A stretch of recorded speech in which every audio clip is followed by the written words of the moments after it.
한 절씩 교대로 읽겠습니다. 안식일에 예수께서 밀바 사이로 지나가실새 그의 제자들이 길을 열며 이삭을 자르니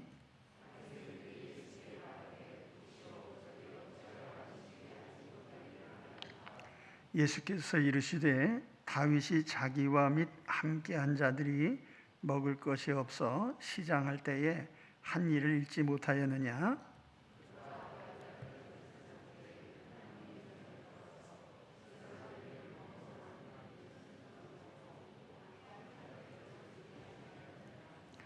또 이르시되 안식일이 사람을 위하여 있는 것이요 사람이 안식일을 위하여 있는 것이 아니니. 아멘. 인자는 안식일의 주인이다. 오늘 이 말씀을 제목으로 같이 말씀을 나누겠습니다. 자, 오늘 주제는 안식일 문제입니다. 오늘 우리는 주일을 지키고 있죠. 구약 시대에는 안식일을 지켰는데 한 주일의 마지막 날, 그러니까 지금으로 말하면 토요일이죠.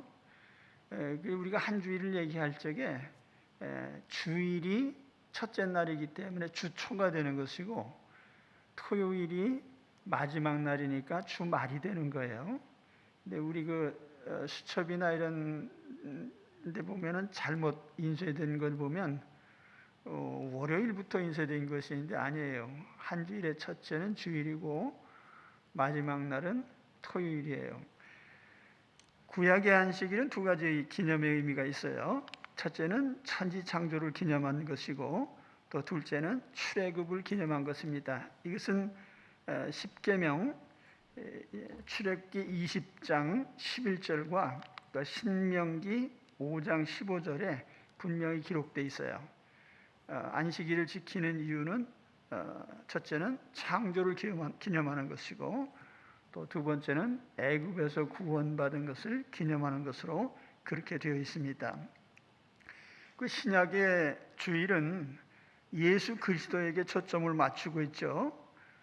주일은 주님이 부활하신 날입니다.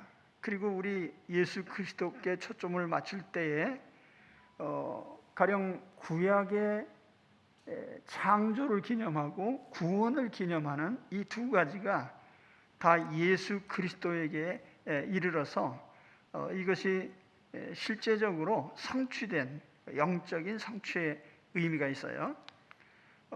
첫째로 주님은 새로운 창조의 주인이시죠.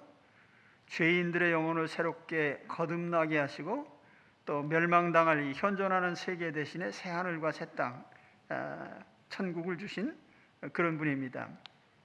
다시 말하면 새로운 창조의 주인이시죠, 우리 주님께서. 그리고 또 우리 주님은 새로운 구원의 주인이시죠. 지옥으로 떨어질 죄인들을 구원하셔서 하나님의 나라 백성이 되게 하시고 또 천국으로 인도하신 우리 주님이십니다. 그런 의미에서 보면은 우리 그리스도는 새로운 창조와 새로운 구원의 주인이시죠.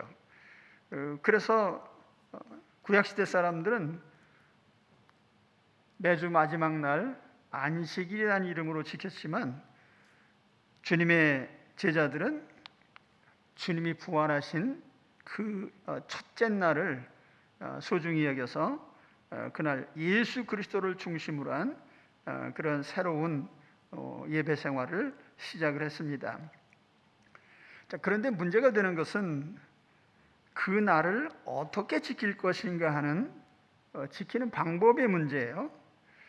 안식일이든지 주일이든지 어떤 방식으로 지켜야 하는가?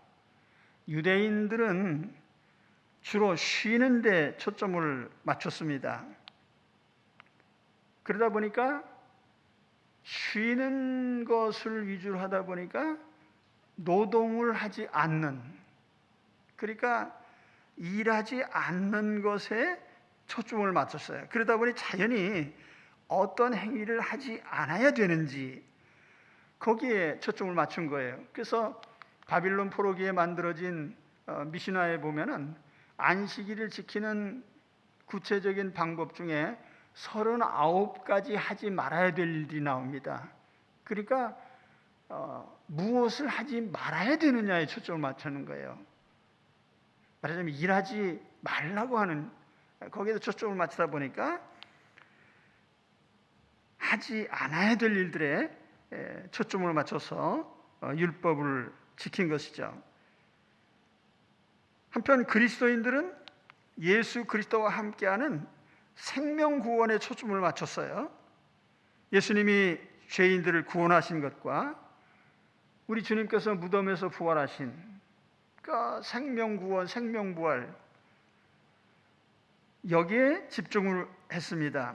근데 그 결과로 우리가 주일을 지킬 때에 우리는 주일을 축제일과 같이 지킵니다.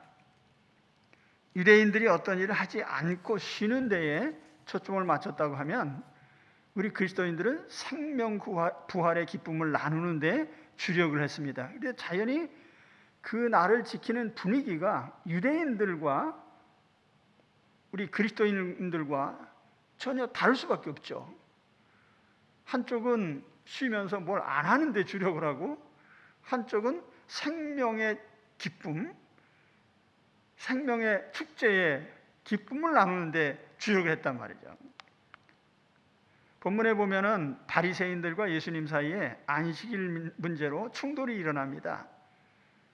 안식일에 대한 유대인들의 관점, 그리고 거기에 대한 우리 주님의 관점이 분명하게 드러나죠. 오늘 이 말씀을 함께 나누는 중에 오늘 우리가 주일을 어떻게 지켜야 되는지에 대해서 바른 이해를 하시고, 오늘 주님을 중심으로 한 생명 축제에 참여하는 우리 주일 성수가 되시기를 바랍니다. 그래서 우리는 이 주일을 우리 주님의 부활 생명에 참여하는 기쁨의 잔치로 생각하고 늘 드려야 돼요. 자, 그러면 문제의 발단부터 좀 다시 보겠습니다. 예수께서 제자들과 함께 안식일의 밀밭 사이로 지나가시다가 문제가 발생했습니다. 자, 23절 24절 보시면은 안식일에 예수께서 밀밭 사이로 지나가실새 그의 제자들이 길을 열며 이삭을 자르니 바리새인들이 예수께 말하되 보시오, 저들이 어찌하여 안식일에 하지 못한 일을 하나이까. 밀밭 사이로 지나가면서 제자들이 미삭을 잘라 먹었어요. 요단 계곡은 따스한 지역이기 때문에 4월경에 추수를 합니다. 보리가 제일 먼저 익어서 보리 추수부터 시작을 하죠. 그 요단 건너 갈릴리 호수 동쪽 지역에는 8월경에 밀을 추수합니다. 우리나라 남쪽 지방에서 제가 어렸을 때 충청도에 가서 조금 산 적이 있는데, 거기는 이제 봄에 보리를 수확하고 또 보리를 수확한 후에 모내기를 합니다. 근데 보리밭 지나가면서 이삭을 이렇게 비벼 먹는 거, 그 뭐 어디에나 있는 일이에요. 저도 어렸을 때 그 이삭을 잘라 비벼 먹는 거, 이삭이 껄껄한 그 털이 나 있기 때문에 그 불에다 구슬러 가지고 비벼서 먹습니다. 근데 그거는 잘못된 행위는 아니에요. 성경 신명기 23장 24절에 보면은 내 이웃의 포도원에 들어갈 때에는 마음대로 그 포도를 배불리 먹어도 되느니라. 그러나 그릇에 담지는 말 것이요, 내 이웃의 곡식밭에 들어갈 때에는 내가 손으로 그 이삭을 따도 되느니라. 그러나 내 이웃의 곡식밭에 낫을 대지는 말지니라. 말하자면 생명 보존을 위해서 한 사람 정도 배불리 먹는다고 해서 그걸 도둑질이라고 판단하지 말라는 거예요. 긍휼의 관점에서. 그리고 이때 제자들이 배가 상당히 고픈 상태였어요. 마태복음 12장 1절에 보면은 시장했다고 그렇게 얘기를 하는데, 충분히 밀을 따서 먹을 수 있죠.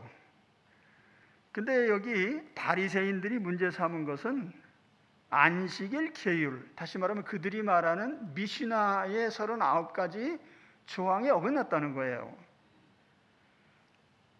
이 안식일에 해서는 안 되는 39가지 조항들을 카테고리별로 보면은 대략 이런 것들이에요. 농사, 도정, 제분, 피혁 가공, 직조, 제복, 옷 만드는 거죠.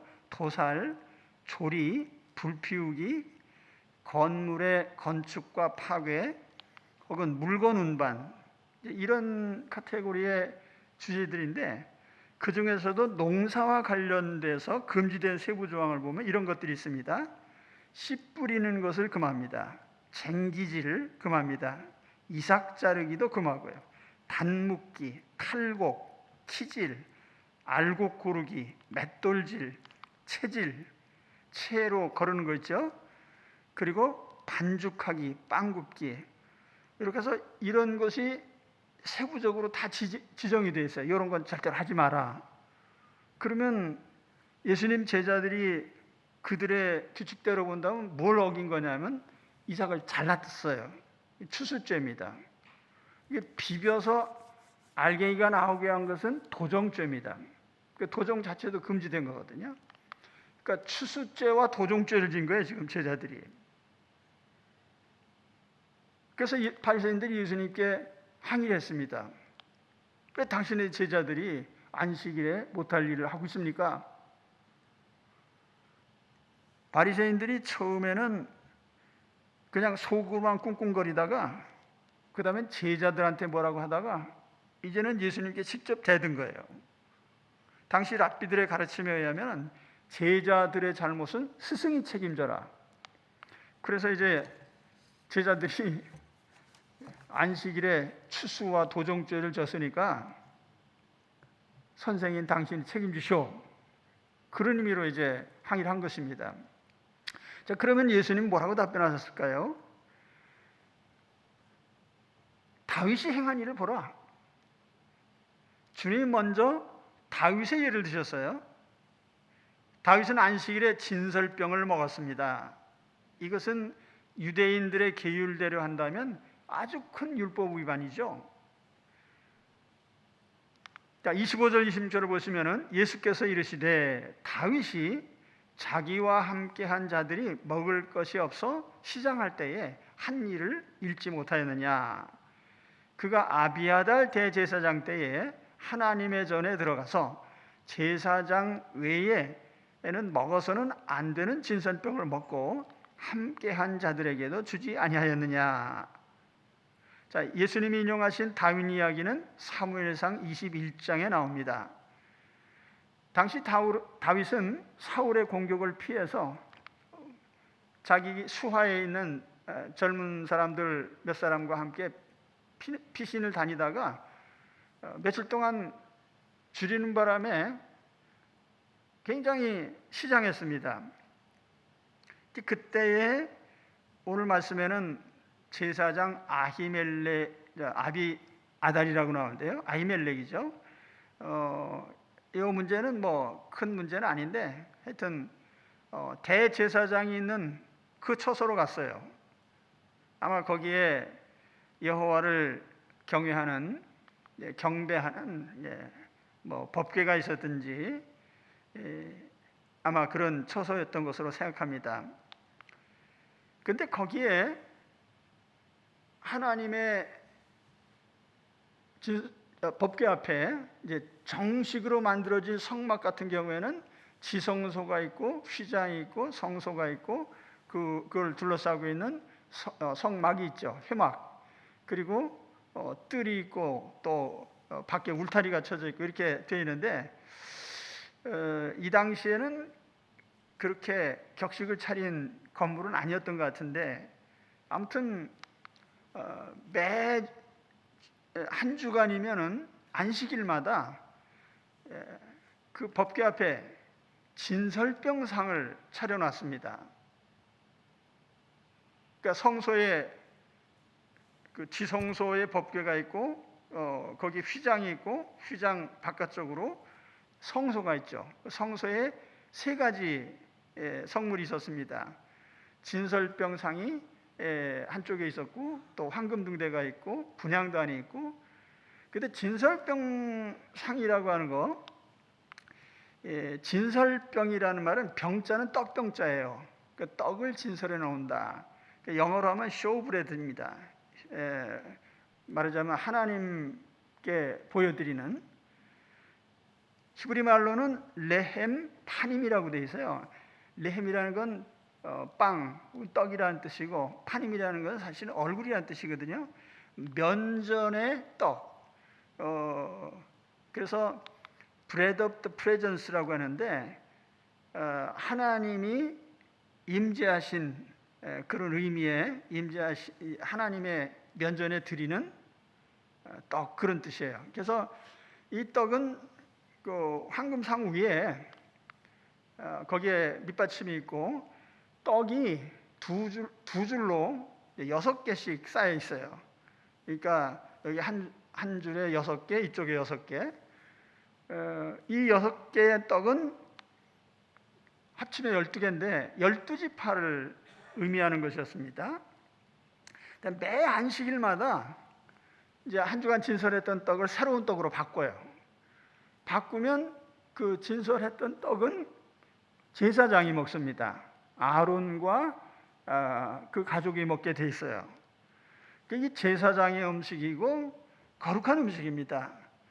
그래서 레위기 24장 9절에 보면은 이 떡은 아론과 그의 자손에게 돌리고 그들은 그것을 거룩한 곳에서 먹을지니 이는 여호와의 화제 중에 그에게 돌리는 것으로서 지극히 거룩함이니라.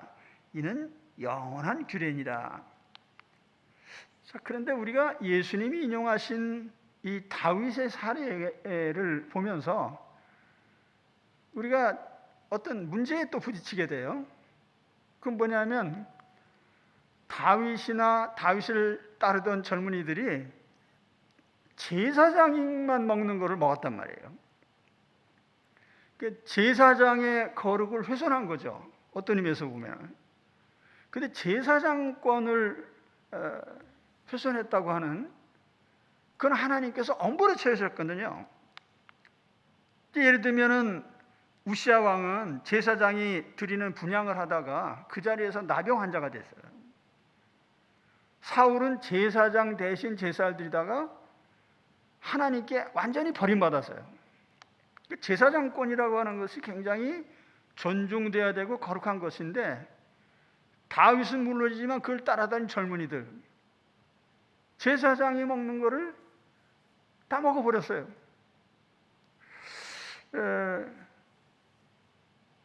근데 사실 또 더 놀라운 것은 뭐냐면 성경에 이러한 다윗의 행위에 대해서 또 다윗의 추종자들의 행위에 대해서 일체 잘못을 지적하고 있지 않다는 거죠. 하나님이 용납하신 거예요. 그럼 하나님은 어떤 관점에서 이렇게 하셨을까?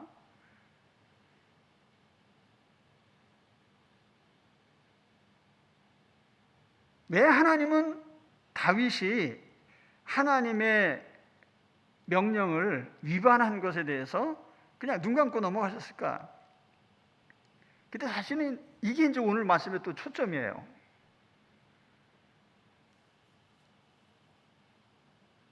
왜 예수님께서 다윗의 행위를 예를 드셨을까? 만일 바리새인들이 다윗의 행위가 잘못됐다고 얘기를 하면 하나님이 허락하셨는데 잘못이라고 말하기가 힘들잖아요.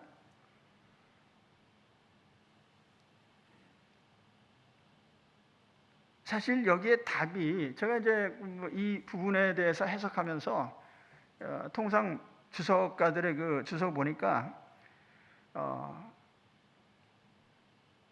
사람이 먼저다, 어떤 격식보다 사람의 생명이 우선이다, 뭐 이런 의미로 해석을 했어요. 근데 저는 좀 다른 관점에서 봅니다. 그건 뭐냐면 다윗은 예수님의 모형이고 장차 오실 메시아의 그림자라는 그런 의미예요. 그러니까 다윗 왕국은 메시아 왕국의 상징입니다. 그러니까 다윗 왕은 메시아를 상징하는 인물이에요. 진설병에 사려진 차려진 그 떡이 뭐냐? 우리가 성막의 모든 물건들이 여러 가지가 있는데 성막에 있는 거의 모든 물건이 다 예수님을 상징하는 겁니다. 뭐 성막에 드리는 제물로부터 시작해서 사실 뭐 성막에 드려지는 분향단, 주님의 중보기도자로서의 주님의 모습, 세상에 비치신 예수님을 상징하는 황금등대, 우리를 위한 대속제물이 되시는 번제단. 그러니까 그 구약 시대의 성막이라고 하는 그 성막 제도 자체, 성막 혹은 거기서 드리는 절차들이 다 예수님을 상징하는 거예요.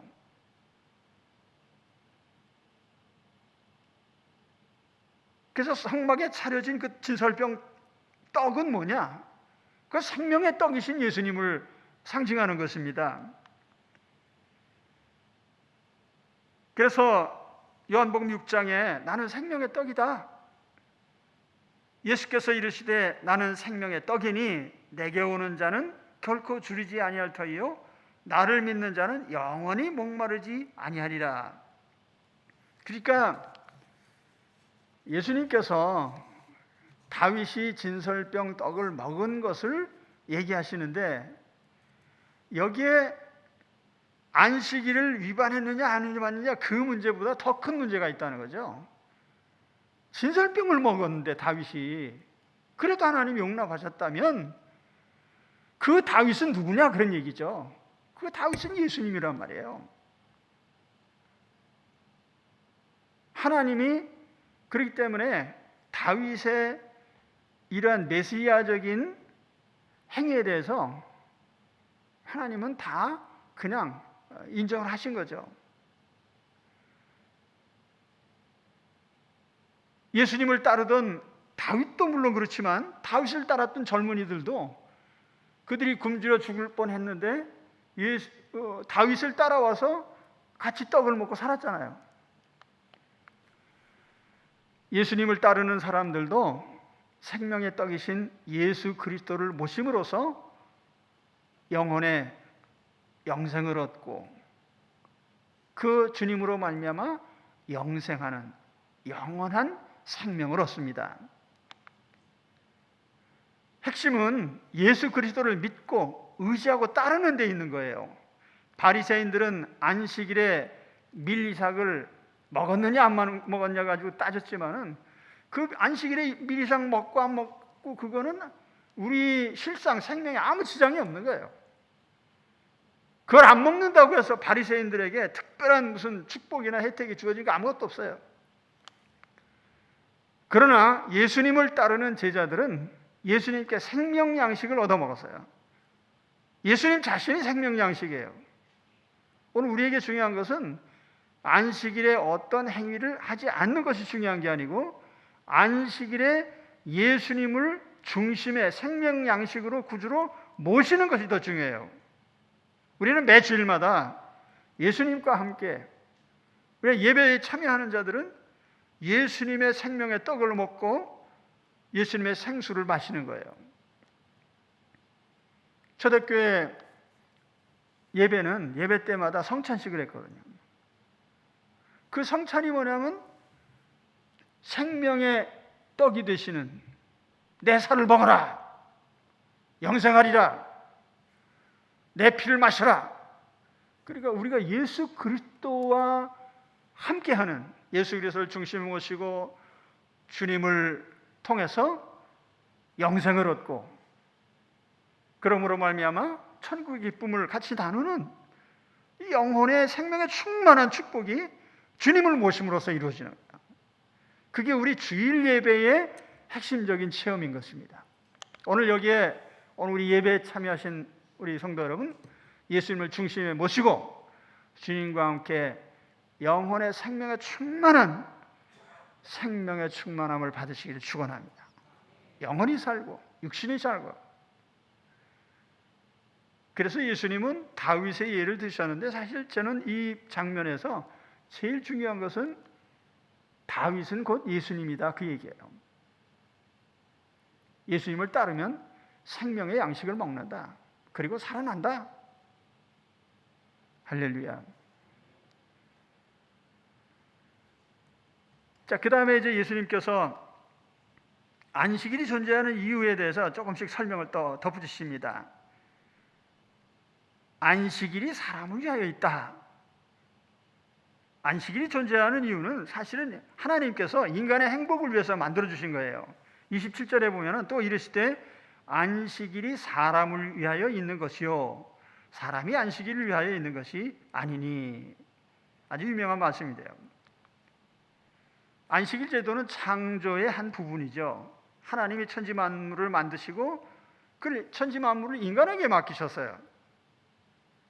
그리고 인간에게 복을 누리는 방법을 알려주셨죠.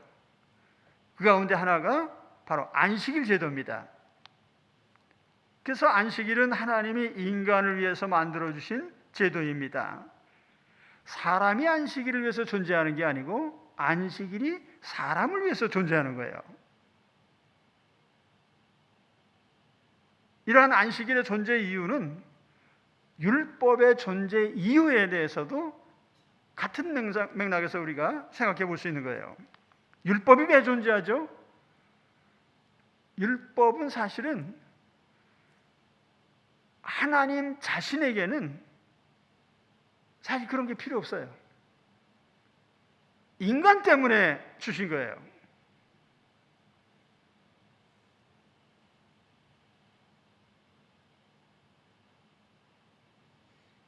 어떤 의미에서 보면은 하나님의 율법은 인간이 함께 행복하게 사는 방법이다, 이렇게도 말할 수 있습니다.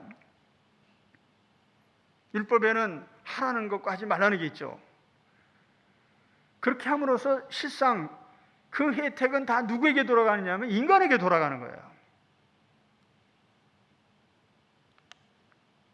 자, 누가 율법 하나를 지켰다 안 지켰다, 그것이 하나님 자신을 행복하게 하고 불행하고, 하나님은 그것 때문에 영향받으시는 분 아니에요. 그러니까 율법을 지킴으로써 결과는 사람에게 돌아가는 거죠. 여러분, 도로교통법이 왜 있죠? 도로교통법 취지에 대해서 그 조문 제일 앞대가리에 그게 나옵니다.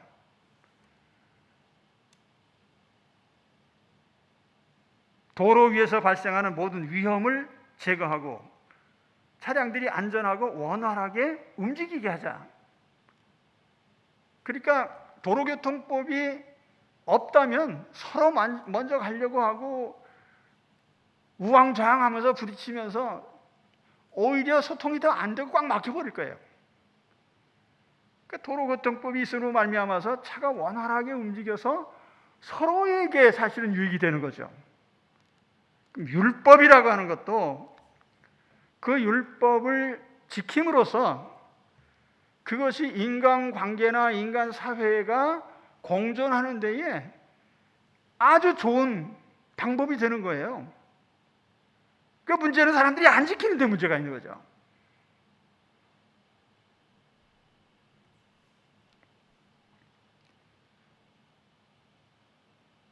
안식일 제도를 예를 든다면 하나님이 안식일을 주신 목적도 이 안식일을 지켜놓아서 인간 자신의 행복을 보장하시는 거죠.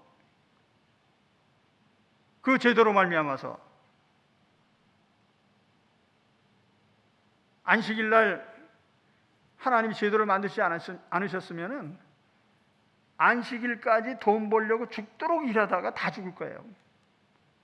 그러니까 하나님께서 강제로 쉬게 하셨으니까요. 그러므로 우리는 안식일을 지킬 때에 정죄적인 측면에서 지킬 것이 아니고 인간의 행복 또 생명 활동을 위한다는 측면에서 지켜야 되는 거죠. 그러니까 무엇을 하지 않는 것에 초점을 맞추지 말고 인간의 생명 존중과 생명 활동에 초점을 맞춰야 돼요. 그게 하나님의 안식일 제정하신 취지란 말이죠. 자, 하나님이 안식일을 만드셨는데 그 안식일 만드셨다고 하나님의 세계가, 하나님이 창조하신 세계가 다 쉬느냐? 그거 아니에요. 안식일에도 태양계 움직이죠. 지구는 초속 29.76km, 그래 초속 대략 30km 정도로 공전을 합니다. 초속 30km요? 대단한 속도죠. 공전을 하고 있어요. 그리고 자전도 하고 있는데 적도 둘레가 대략 한 4만 킬로 정도 되죠. 근데 하루에 한 바퀴, 24시간에 한 바퀴씩 도니까 4만 킬로를 24로 나누면은 시간당 1700킬로, 지구 표면에서 팽이처럼 팽팽팽팽 지구가 돌고 있는 거예요 지금.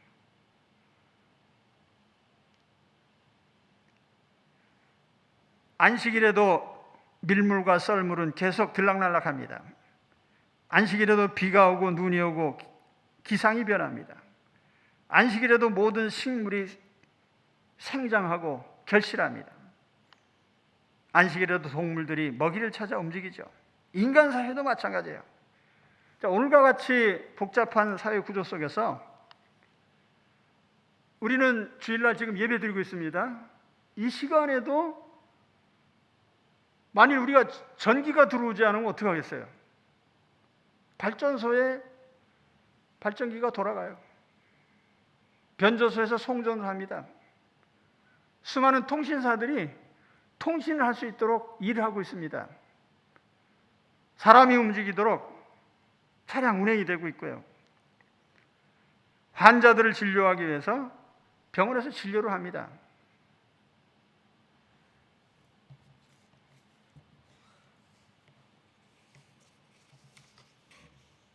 소방서에서 소방관들이 안전을 위해서 근무를 하고 있고, 경찰들이 또한 비상 근무를 하고 있어요. 안식일에도 하나님이 지신 세계는 끊임없이 돌아갑니다. 그게 창조의 원리죠. 그래서 우리는 인간의 행복을 위한 목적으로 안식일을 지켜야 되는 거예요. 그래서 안식일은 무엇을 하지 않기 위해 존재하는 것이 아니고 생명활동을 보장하기 위해 존재한다는 것. 우리가 더 큰 이런 관점을 가질 때에 바리새인 같은 그런 의식구조에 빠지지 않게 된다는 거죠. 왜 안식일에 미리작 잘라 먹습니까? 우리가 생각해 보면 너무너무 웃기는 거예요. 그럼 미리작 자른다고 해서 몇 개나 잘랐겠어요? 뭐 10개를 잘랐겠습니까? 20개를 잘랐겠습니까? 시작하니까 그냥 잘라서 몇 개 먹었는데 추수죄, 도정죄 하면서 그냥 갖다가 하는 것이, 시장할 때 먹어야 살 거 아니에요.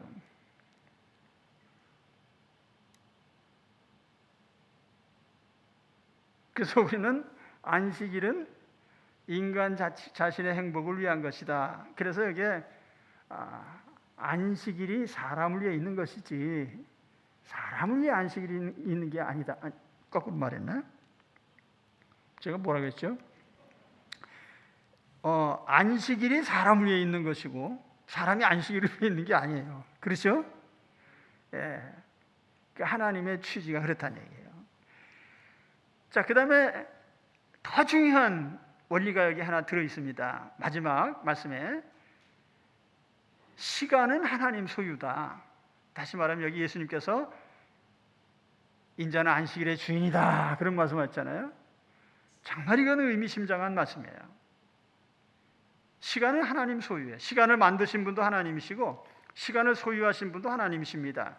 안식일은 인간을 위해 존재합니다. 그렇다고 안식일이 인간 소유라는 거 아니에요. 각 사람은 이 세상에서 주어진 삶의 시간들이 있습니다. 그리고 그 시간의 주인은 사람이 아니고 하나님이셔요. 28절 말씀에 보시면은 주님은 안식일의 주인이라고 이렇게 말씀하시죠. 이러므로 인자는 안식일에도 주인이니라. 여기 인자라고 하는 표현, Son of Man, 사람의 아들이라는 뜻인데 예수님 자신을 가리키는 말이에요. 예수님은 안식일에도 주인이다. 안식일에도 주인이다. 그럼 안식일에도라는 이 표현은 뭐냐면 다른 시간도 주님의 소유지만 안식일도 주님의 소유다, 그런 뜻이에요. 안식일만 주님의 소유가 아니고 모든 시간이 주님의 소유다.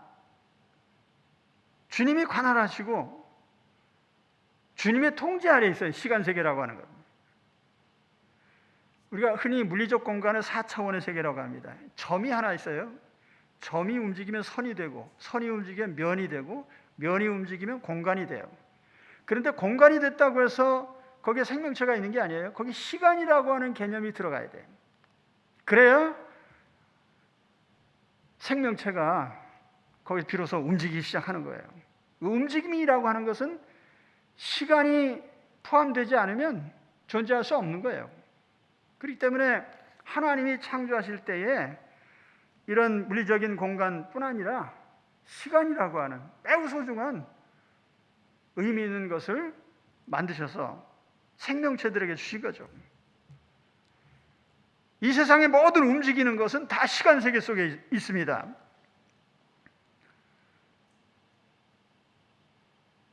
그렇기 때문에 천체들이나 이 천체의 운행도 시간 세계 속에서 움직이는 것이고 생명체들도 그래요.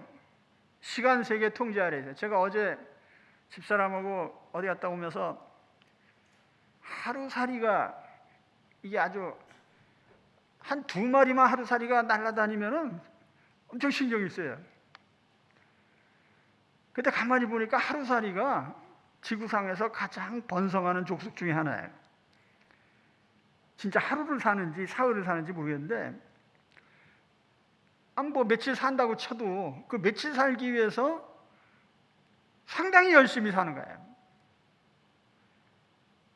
따지고 보면 하루살이가 뭐 며칠 살기 위해서 그렇게 열심히 살고 움직이는 것이나 인간이 뭐 100년 동안 산다고 해서 열심히 움직이는 것이나 큰 틀에서 보면 똑같은 거예요. 시간 세계 속에서 생명의 활동이라고 하는 것은 하나님이 주신 그 허용된 시간 안에 갇혀 있는 거죠. 개인의 삶도 마찬가지고 국가적인 민족적인 흥망성쇠도 마찬가지예요. 하나님 손에 있어요. 하나님은 인간의 행복을 위해서 시간을 주셨습니다. 생명을 누리게 하시기 위해서 시간 세계를 주셨어요. 우리가 살아 움직이는 시간은 하나님의 선물입니다. 우리가 라이프타임이라고 하는데요, 우리의 생애가 하나님이 주신 시간 안에서 허락된 것이기 때문에 우리가 사는 시간 자체가 하나님의 축복이에요. 하나님이 인간의 행복을 위해서 시간을 주셨습니다. 생명을 누리게 하시기 위해서 시간을 주셨어요.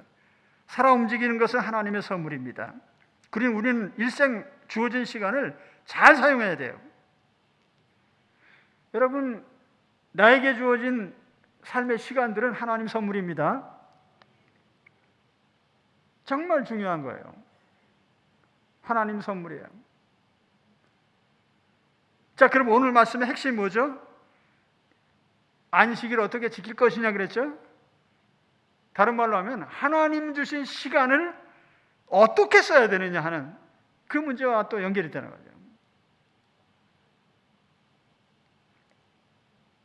여기 2가지 원칙이 있어요. 첫째는 하나님 주신 시간이니까 하나님 의도대로 써야 되겠죠. 그러니까 하나님 영광을 위하여. 이게 첫째예요. 나의 삶의 시간들이 하나님 영광을 위해 쓰여져야 돼요. 또 한 가지는 하나님이 우리에게 시간을 주신 것은 우리의 행복을 위해서 주셨다고 그랬죠. 그러니까 우리에게 주어진 시간들을 우리 행복을 위해서 살아야 되겠죠. 근데 하나님의 영광을 빼고 인간의 행복을 추구하면 그건 안 되는 거죠. 하나님의 영광을 위한 그 하나님의 대원칙 안에서 우리의 행복을 위해서 시간을 쓰는 거죠. 그런데 참 감사한 거는 일주일이 7일 아니에요. 그런데 7일 중에 하루는 쉬면서 하나님 경배하고 우리가 안식일을 지키고 주일을 지키잖아요. 근데 나머지 6일은 너희들이 써라.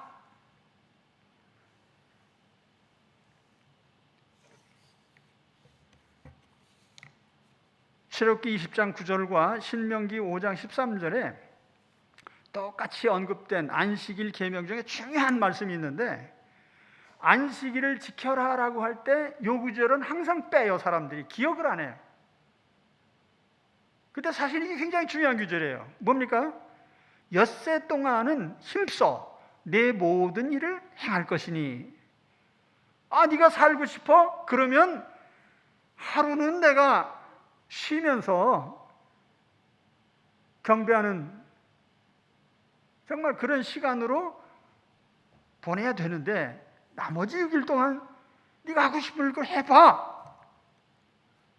만일 거꾸로 하나님이 너 6일 동안 쉬면서 경배드리고 하루는 네 시간으로 좀 써봐, 그렇게 하지 않으시고 7일 중에 6일을 힘써서 네 할 일을 좀 해봐라. 그리고 하루는 하나님의 영광을 써라.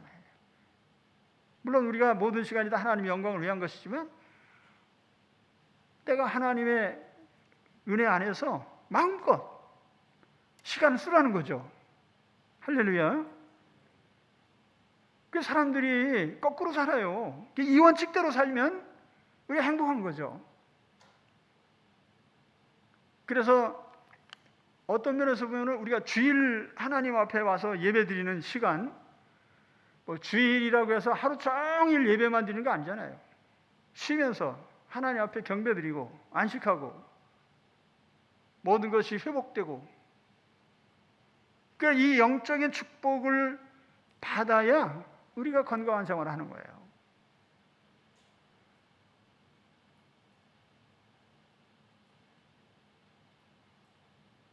자, 오늘 안식일 문제로 바리새인과 예수님과 충돌이 일어났는데, 바리새인들은 안식일을 무엇을 하지 않느냐에 초점을 맞춰서 무슨 일을 하기만 하면 사람들 정죄하고 잡는 일에 몰두했단 말이에요. 안식일의 기본 취지는 하나님께서 사람을 행복하게 만드시려고 주신 제도인데, 그 사람 잡는 일에 쓰면 안 되는 거죠. 오히려 생명활동, 생명을 존중하고 생명을 위하는 그 일을 위해서 우리가 시간을 쓰는 거죠. 예수님은 시간의 주인이십니다. 내 인생을 주신 분이에요. 내 인생의 라이프타임을 주신 분이에요. 그래서 그 주님이 주신 시간을 주님이 원하시는 방법대로 쓰면 우리는 정말 행복하고 하나님 축복 가운데 살 수 있어요. 요약한다면 하루를 구별하여 안식하고 경배드리는 데 쓰고 6일 동안은 마음껏 쓰세요. 그렇다고 죄짓지는 마시고요. 그래서 이런 은혜로운 생활을 하시기 바랍니다. 시간을 어떻게 쓸 것이냐, 시간을 주신 우리 주님의 의도대로만 쓰시면 평생 은혜로운 생활을 할 수 있어요. 이 생활을 잘 하시기를 주의 이름으로 축원합니다. 그리고 안식일은 경배 중심의 삶이니까 경배 생활을 성실히 하세요. 하나님께서 영광 받으실 줄 믿습니다. 기도하겠습니다. 하나님 아버지,